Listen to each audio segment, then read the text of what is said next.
یہ ناجائز ہے وہ حرام ہے، اس طرح سے کہتے ہیں تو اللہ پاک اپنے حبیب سے کہتا ہے اے حبیب ان لوگوں کے سامنے کہی کون ہے کہ اللہ نے زینت کی اجازت دی ہو اور تم اسے حرام کر سکتے ہو؟ نہیں، میں حرام کروں گا یا میرے مطلب حکم سے میرا حبیب کہے گا، بس اپنے من سے نہیں۔ یہ اس لیے کہا گیا حضور پاک صلی اللہ علیہ وسلم کیونکہ صلی اللہ علیہ وسلم کے زمانے میں پچھلی شریعت میں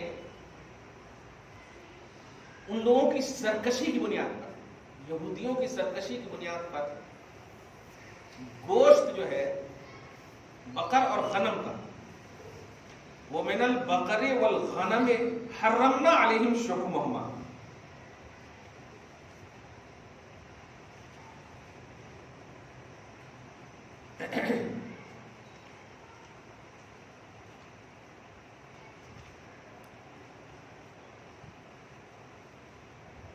الا ما حملت ظہورہما او الحبایا او ما اختلط بعظم ذلک جزاء، سورہ انعام میں دیکھیے یہودیوں پر ہم نے ناخن والے ہر چیز کو حرام کر دیا اور گایوں اور ریوڑیوں میں سے ان پر ہم نے ان کی چربیوں کو حرام کر دیا۔ آگے بات ہے کہ کس وجہ سے حرام کیا؟ ببغیہم، ان کی سرکشی کی وجہ سے۔ اس کا مطلب یہ ہوا کہ وہ نیچرلی طور پر اللہ پاک نے اسے حرام نہیں، اب ظاہر ہے تو گائے حلال ہے، بکرے حلال ہیں، تو ان کے چربی کیسے ہے؟ چربی اسی جانور کا حرام ہے جب جانور حرام، لیکن سرکشی کی وجہ سے کیا کر دیا؟ تو اسی بیس کی بنیاد پر یہ لوگ اپنی منطق لگائے، ہاں یہ چیز حرام ہے، یہ چیز حرام ہے، ہماری شریعت میں تھی ایسا۔ بلکہ بعض تو ایسے بھی تھے یہودی جو آ کر کے حضور پاک صلی اللہ علیہ وسلم سے پوچھے بتاؤ تم نبیوں میں سے کس کو مانتے ہو؟ محمد صلی اللہ علیہ وسلم سے آگے پوچھے کچھ یہودی کہ انبیاء کرام آئے ہیں نا، کس کو مانتے ہو؟ تو اللہ پاک نے ایک آیت اتاری، حبیب مکرم کہیے ہم سب کو مانتے ہیں، لا نفرق بین احد منہم، ہم کسی کے درمیان ڈیوائڈ نہیں کرتے، کسی کے درمیان تفریق نہیں کرتے، سب کو مانتے ہیں۔ آپ پریشان ہو کے چلے گئے۔ وہ چاہ رہے تھے کہ اگر بول دیں کہ عیسیٰ کو مانتے تو پھر موسیٰ کی شریعت کا رد کریں گے، موسیٰ کو مانتے تو عیسیٰ کی شریعت کا رد کریں گے، تو جب اوپر میں رد ہو سکتا ہے تو آپ کی شریعت میں بھی رد کرنا، ایسا جواب ملا، کیا بات ہے۔ بہرحال حلال و حرام کا معیار سب سے پہلے اللہ پاک ہے، قرآن پاک ہے، اس کے بعد اللہ پاک نے حبیب کو یہ حکم دیا، اختیار دیا۔ چنانچہ اسی کا رد ہو رہا ہے کہ کون ہے جو اللہ کی زینت کو، وہ زینت جس کو اللہ پاک نے اپنے بندوں کے لیے نکالا ہے، والطیبات من الرزق، اور جو پاکیزہ رزق ہے، قل ہی للذین آمنوا فی الحیات الدنیا خالصۃ یوم القیامہ، یہ اس پر میں تھوڑی سی بحث کر رہا ہوں، ذرا بہت دھیان سے سنیے گا۔ اے حبیب مکرم آپ ارشاد فرمائیے کہ یہ پاکیزہ رزق ہے، ہی للذین، دیکھیے پاکیزہ رزق یہ ان لوگوں کے لیے ہے دنیا میں یا دنیاوی زندگی میں جو ایمان لائے۔ ایمان والوں کو اللہ پاک کیا فرما رہا ہے کہ پاکیزہ رزق ہے ان کے لیے جو ایمان لائے، اور اس کے بعد سنیے خالصۃ یوم القیامہ، اور جزاءً بھی اللہ پاک پاکیزہ رزق کے استعمال کی بنیاد پر قیامت کے دن تو اونلی انہی کے لیے ہے، خالصۃ یوم القیامہ، انہی کے لیے۔ اب آگے ہے اسی طرح اللہ تعالیٰ آیتوں کی تفصیل کرتا ہے، جاننے والی قوم کے لیے۔ نادان ہیں وہ لوگ جو پاکیزہ رزق کا رد کرتے ہیں۔ اس کی تفسیر جو میں کہنے جا رہا ہوں یہ پاکیزہ رزق کو اللہ پاک نے جن لوگوں نے اپنے من سے حرام کا فتویٰ دیا تھا، اس کے رد میں اللہ پاک فرمایا کہ پاکیزہ رزق جو میں نے نکالے ہیں اور پاکیزہ زینت جو میں نے نکالے ہیں، اسے تم حرام نہیں کر سکتے۔ اب اسی تصور میں ذرا سی فاتحہ نظر نیاز، خصوصاً کنڈے کی آپ بات آ رہی ہے، عجیب بات ہے، مطلب میں تو اس طرف دھیان دینے نہیں جا رہا تھا، لیکن ایک سوال اتنا ڈیفیکلٹ کہہ سکتے ہیں کہ کسی بھی حال میں جائز نہیں ہے ایسا، اور کون سی آیت فٹ کے آپ کو بتاؤں، بہت تکلیف ہو گیا آپ کو سن کر۔ کنڈے کا کھانا لا حول ولا قوت الا باللہ العلی العظیم، استغفر اللہ ربی من کل ذنب واتوب الیہ، بالکل نجس ہے، لا الہ الا اللہ محمد رسول اللہ صلی اللہ علیہ وسلم۔ آپ بس اس لفظ پر تھوڑا سی غور کیجیے اور تھوڑا سی سینس لگائیں اور مطلب ڈبلیے کس بنیاد پر ہم پہلے ان کی نجاست ہی کے فتوے پر یہ کرتے ہیں. سمجھ رہے ہیں؟ کس بنیاد پر نجس ہے؟ کیا اس لیے کہ امام جعفر صادق سے نسبت ہے؟ ایک بات نہیں. یا اس میں کوئی اللہ کے علاوہ کا عبادتی عنوان ہے؟ دو ہی وجہ ہو سکتی ہے. جیسے غیر اللہ کے نام پر ذبیحے کو نجس کہا گیا نجس کا انہو لفسق، نجس ہے، فسق ہے، سراپا ہے. تو فسق کی وجہ وہاں پر کیا ہے؟ غیر اللہ کے نام پر ذبیحہ، دیوی دیوتاؤں کے نام پر، طاغوت کے نام پر ذبیحہ. تو وجہ نجاست یا وجہ فسق یا تو شرکیہ اعمال ہے، صحیح ہے، شرکیہ اعمال کہ غیر اللہ کے نام پر ذبیحہ. اب ایک بھی ایک دم کھیڑے گاؤں والے جو فاتحہ کر رہے ہیں کنڈے کو، کھیڑے گاؤں جو ایک دم نادان ہے کہیں، ان کے پاس بھی اگر آپ چلے جائیں پڑھے لکھے اور ان سے پوچھیں کہ جانور جو ذبح کیے ہو وہ کس کے نام پر ذبح کیے، کہ کس کے لیے ذبح کرنا اور ہے اور کس کے نام پر ذبح کرنا اور ہے، جس کو میں نے مسجود لہو اور مسجود الیہ کے حوالے سے سمجھایا ہے کہ سجدہ جو ہے صرف اللہ کے لیے ہے، لیکن طرف کسی کو بھی ہو سکتا ہے، کسی کی طرف ہو سکتا ہے سجدہ، لیکن لیے جس کو کہتے ہیں، میں نے فور اور ٹو کے حوالے سے سمجھایا تھا، سجدہ فور گاڈ اونلی، صرف اللہ کے لیے سجدہ ہے. لیکن ٹو جو ہے یہ کسی کی طرف بھی، جیسے آپ عرب میں جائیے تو چاروں طرف سجدہ ہے کعبہ کو، صحیح ہے کہ نہیں؟ چاروں طرف، مشرق مغرب پورب پچھم سب چاروں طرف ہے سجدہ. تو مسجود الیہ ہے وہ چاروں طرف، مسجود لہو نہیں، مسجود لہو صرف اللہ ہے، مگر ہے تو سجدہ ہی نا. یہ چیزیں اگر فرق نہ کی جائے تو پھر کعبہ کی طرف بھی سجدہ کرنا معاذ اللہ حرام ہو جائے. جو کعبہ خدا تو بنایا نہیں ہے، بندے ہی بنائے ہیں، ہے کہ نہیں؟ اس کی زینت، اس پر غلاف سب تو بندے ہی چڑھاتے ہیں، کنگ چڑھاتے. اب آپ ذرا غور کیجئے کہ جب کھیڑے گاؤں کا بھی فاتحہ کنڈے کی دلانے والا یہ کہہ رہا نہیں ذبح تو میں نے اللہ کے نام پہ کیا، اس کا ثواب پہنچاؤں گا امام جعفر صادق کو. اب آپ بتائیے اس میں کون سی وجہ معاذ اللہ نجاست ہے یا وجہ فسق ہے؟ اگر سوال یہ ہوگا کہ اس کی اصل پھر بتائیں قرآن میں ہے یا نہیں، یہ سوال کر سکتے ہیں، یہ سوال صحیح ہے. لیکن جو سڈنلی فسق کا، نجاست کا معاذ اللہ فتویٰ ہے، یہ کفر ہے، یہ جرأت ہے شریعت پر. آپ نہیں کر رہے ہو تو بے ادبی بھی نہ کرو، یہ آپ کا مسئلہ ہو سکتا ہے، گناہ نہیں ہوگا.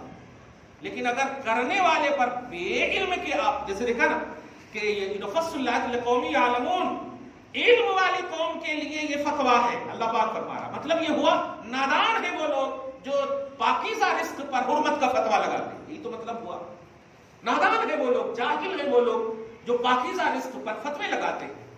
چھوٹی سی ایک دم بالکل بات کہہ رہا ہوں، جب ذبح ہوا اللہ کے نام پر اس کو ایک دم آسان کرتے رہو. اور ابھی پوچھتے بھی ہیں نا، حضرت مجھے نہیں معلوم ہوتا کہ ذبح کون کرے، گوشت لانے کے لیے پوچھتے ہیں ہم لوگ سب پوچھتے ہیں. بھائی دکان ہے لیکن بہت سارے کافرہ کام کرتے ہیں وہاں، مگر معلوم نہیں ہوتا ذبح کون کی ہے. تو سب سے پہلا فتویٰ ہوتا ہے کہ آپ معلوم کرو.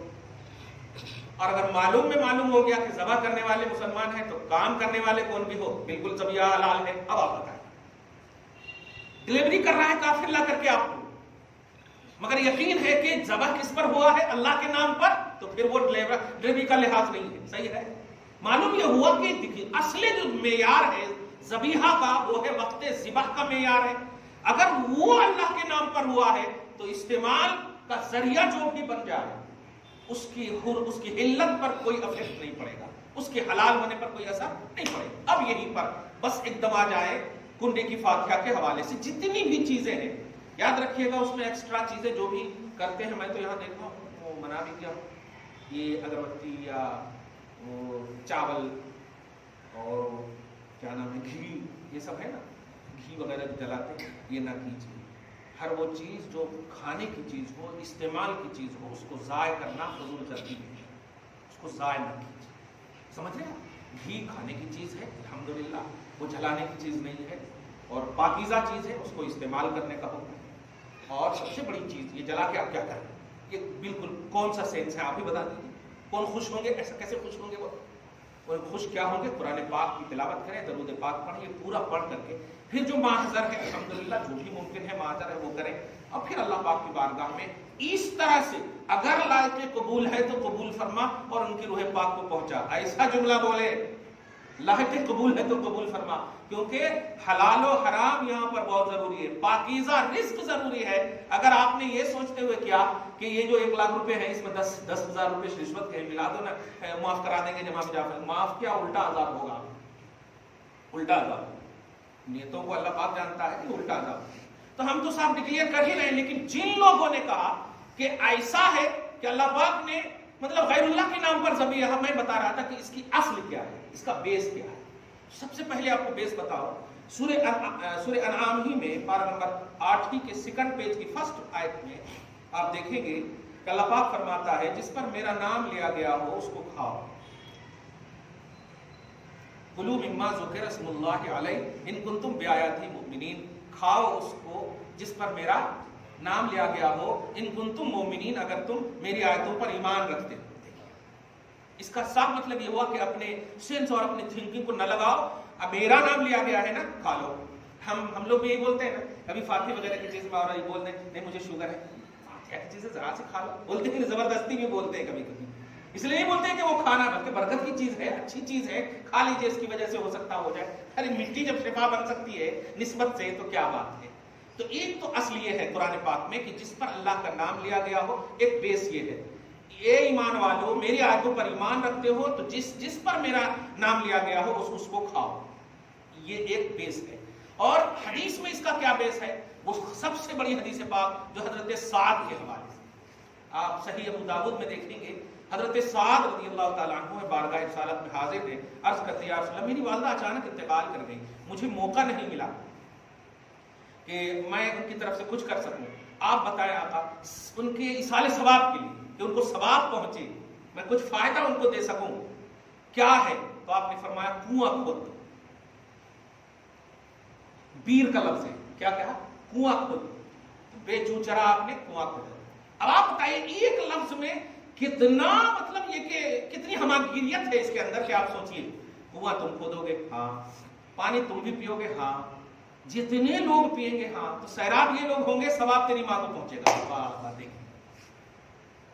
دیکھیے اب ثواب تیری۔ اچھا یہاں پر ایک اور بڑی اہم بات جو سامنے رکھ کر کے جو فاتحہ کرتے ہیں اس میں ایک دلیل اس حدیث پاک میں ہے کہ حضرت سعد کو نبی نے صرف کہا تھا کنواں کھودو، اتنا سے کہا تھا، لیکن حضرت سعد نے کنواں کھودنے کے بعد ایک تختی بنوائی تھی، ایک کتبہ بنوایا، اس کتبے میں لکھا تھا حاضی لأم سعد۔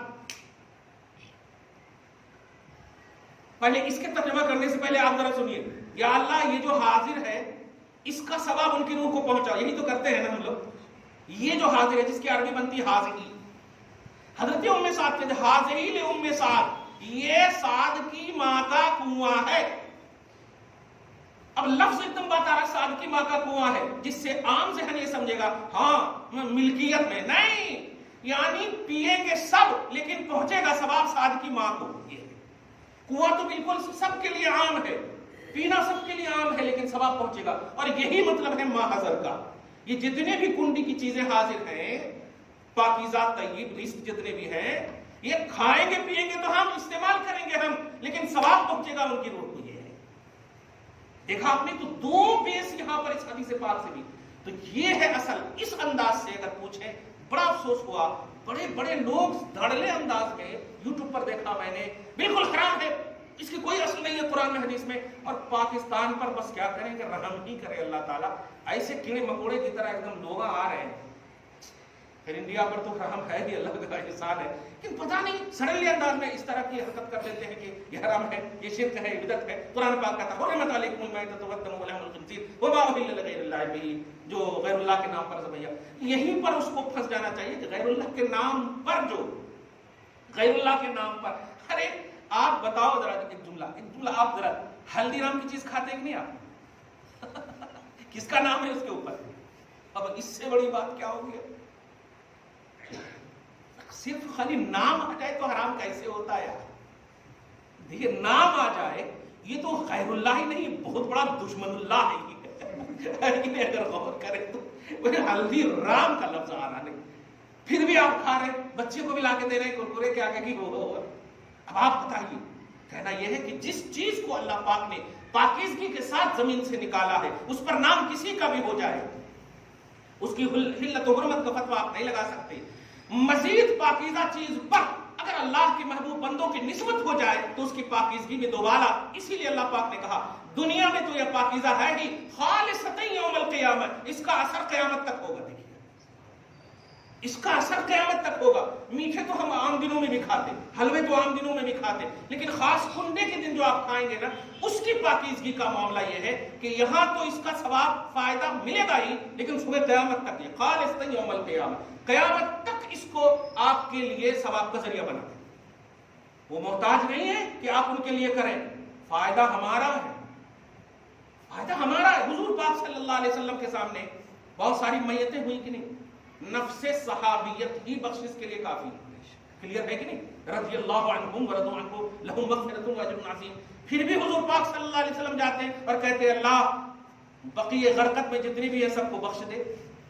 نہیں، وہ مخاطب ہے، نیت میں آپ ہے، وہ مخاطب ہے، نیت میں آپ ہے۔ کیا ضرورت ہے، وہ تو بخشے بخشائے ہیں، یہ جملہ بھی بولتے ہیں۔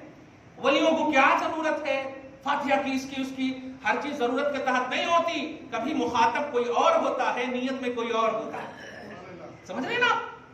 جیسے کہ اے ایمان والو نماز، تو اے ایمان والے سے مراد صحابہ ہے، تم نماز قائم کرو، تم یہ کرو، تم یہ کرو، ہم کیوں پڑھ رہے ہیں؟ پھر ہم تو مخاطب ہے ہی نہیں۔ تو نگاہ میں ہے، اللہ کی بھی نگاہ میں، رسول کی بھی نگاہ میں، ان چیزوں کو ہم کو آپ کو سمجھنا ہوگا، ہر چیز ضرورت کا تحت نہیں ہوتی ہے۔ اسی لیے یہاں پر ایک اور اہم بات کہتے ہیں کہ بڑا اگر چھوٹے کی بارگاہ میں، وہ چھوٹا جو اس کے بعد بھی چھوٹے موجود ہیں، اگر چھوٹے کی بارگاہ میں کوئی اس طرح کی بات کرے جیسے کہ یہ لگے کہ نہیں کرنا چاہیے، انہوں بڑے ہیں کیوں کرے، ایسا ہوتا ہے نا، جیسے اب باپ جو ہے بیٹے کا پاؤں چومنے لگے، اب ذرا سوچنے والی بات ہے، سمجھ رہے نا، سوچنے والی بات ہے۔ باپ جو ہے بیٹے کا کلمہ پڑھنے لگے تو سوچنے والی بات ہے۔ عبداللہ نے پڑھا نا محمد کا کلمہ، سمجھ رہے آپ؟ آمنہ نے پڑھا نا محمد کا کلمہ، ابو بکر سسر ہو کر پڑھا نا محمد کا کلمہ، داماد کا کلمہ، جملے پہ غور کریں آپ۔ تو بڑی وجہ ہے، اس کی کچھ وجہ ہوگی۔ ایک تو وجہ یہ ہے کہ فضیلت جو ملتی ہے اس میں ہماری تھنکنگ اور ہمارا سینس نہیں لگتا، فضیلت اللہ پاک دیتا ہے۔ اور دوسری سب سے بڑی وجہ یہ ہے کہ وہ بڑا چھوٹے کو حق بتانا مقصود ہے۔ غوث اعظم نے امام احمد ابن حنبل کی تقلید کر کے، لوگوں نے پوچھا، بہت کم لوگ ان کے ماننے والے، آپ ان کی تقلید، یہی تو وجہ ہے کہ میں ان کی تقلید کروں تاکہ ان کو حق مانا جائے۔ کیا بات ہے، دیکھا؟ تو کبھی کبھی اس لیے بھی اب میں جو کہنے جا رہا ہوں اس کی ایک چھوٹی سی مثال، عمر بن خطاب کو اور مولا کائنات رضی اللہ تعالیٰ عنہما، ان دونوں کو اللہ پاک کے رسول نے بحکم خدا اویس کرنی کی بارگاہ میں بھیجا۔ اب آپ بتائیں، اویس کرنی صحابی نہیں ہے، جلیل القدر تابعی ہے، جب ان کو دیکھا تو صحیح ہے، بھیجا کہ نہیں؟ اب آپ بتائیے، جو لوگ یہ کہتے ہیں کیوں جاتے جی، وہ تو اللہ والے ہیں، ان تو بخشے بخشا ہے، ان کو تمہاری ضرورت نہیں ہے، تو ان کو یہی جواب دے دیجیے گا، اویس کرنی کو ضرورت تھی عمر بن خطاب کی، نبی نے بھیجا۔ اچھا ایک اور بات اس میں سب سے اہم بات جو یہ ہے کہ عمر جانا، دعا کروانا، چھوٹے ہیں اور کہہ رہے دعا کروانا، اور کس کی دعا؟ بخشش کی دعا۔ باپ رے باپ، اس سے یہ بھی معلوم ہوا اللہ کے ہر ریسپیکٹڈ بندے، ہر محبوب بندے کو آپ کو احترام کرنا ہوگا، آپ کو تعظیم کرنی ہوگی، اس لیے نہیں کہ وہ چھوٹے ہیں ان سے یا بڑے ہیں ان سے، نہیں، اس لیے کہ وہ اللہ کے محبوب بندے ہیں۔ سیدنا امام جعفر صادق کی ایک عظمت کو سن لیں، آج جو آپ یہاں پر بیٹھے ہیں نا، جن کے مشن پر آپ نے نماز پڑھی نا، ناف کے نیچے ہاتھ رکھ کر کے حنفی مذہب کے مطابق، امام اعظم رضی اللہ تعالی عنہ امام جعفر صادق کے شاگرد ہیں۔ بس اس سے بڑی عظمت کیا ہوگی؟ اب آپ بتائیے۔ امام اعظم کی عمر بہت ہے، 70 سال، کم و بیش اب جو بھی ہو بہت ہے، لیکن ان سے لوگوں نے پوچھا آپ کی عمر کتنی ہے؟ فرمایا 2 سال۔ 2 سال عمر ہے، کہا یہ کیا بات ہے؟ فرمایا ہاں، میں نے جو بھی حاصل کیا وہ کچھ نہیں ہے، میں نے 2 سال میں جو امام جعفر صادق سے حاصل کیا وہ سب کچھ ہے۔ لولا السنتان لہلک النعمان، اگر 2 سال نہ ہوتا میری زندگی میں تو ہم ہلاک ہو جاتے۔ اب آپ بتائیے، امام جعفر صادق استاد ہیں امام اعظم کے، اب بتائیے اتنے ریسپیکٹڈ بندے جن کے شاگرد کو 80% لوگ ورلڈ میں مان رہے ہیں، ان کے مشن کو، ان کے مسلک کو 80% لوگ حنفی ہیں آج پوری دنیا میں، سمجھ رہے ہیں آپ؟ ان کے امام ہیں، ان کے استاد ہیں حضرت امام جعفر صادق، ان کی بارگاہ میں اگر ہم پاکیزہ طیب رزق کا عنوان لے کر حاضر ہوں اور یہ افسوس ہو رہا ہے، کہا جا رہا ہے کہ فسق ہے، میں یہی کہوں گا کہ یہ تمہاری قسمت ہے اور یہ ہماری قسمت ہے۔ الحمدللہ دعا ہے اللہ تعالیٰ آپ کو شاد رکھے، آباد رکھے، تمام محبوبوں کے سب کو طفیل میں ہم سب کو معاف فرمائے، ہم سب کو نیک بنائے، ہم سب کے گھر بار مال اولاد میں برکتیں عطا فرمائے، فصلوں کی بخشش فرمائے، نسلوں کی حفاظت فرمائے۔ وصلی اللہ تعالی علی خیر خلق محمد وآلہ وصحبہ اجمعین برحمتک یا ارحم الراحمین۔